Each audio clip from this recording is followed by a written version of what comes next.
आरंभ होइछि पार्वणर ऋतु राज्यर शक्तिपीठ मानकरे चलिछि नवरात्र पूजा। रायगढ़ार अधिष्ठात्री देवी मां मझी घरियाणी सुनाबेशरे दर्शन देउछंती। सुना मुकुट किरीट रूपा झारे झलसुछंती। मांकर दुर्लभ बेशकु देखिबा पई श्रद्धालुंकर भिड़ जमुछि। भक्तंकर गहली को दृष्टि रखी मंदिर परिचालना कमिटी पक्षरु व्यापक बंदोबस्त करा जायछि।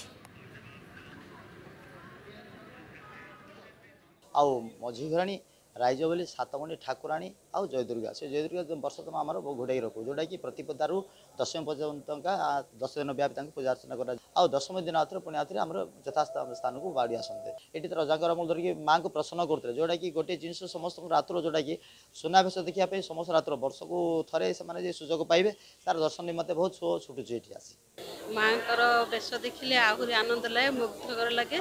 माँ हूँ रायगढ़ार अधिष्ठात्री देवी आमर ये कहीं रायगढ़ प्रत्येक देश विदेश माने पुरपल्ली रे समस्त माझीगुरी ना जानते।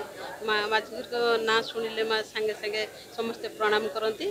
आ माँ को डाकिले माँ जहाँ माने मानसिक करती जहाँ प्रणाम निवेदन करती निश्चिंत भाव शुणती। एटा मुझे निजे अनुभव कर।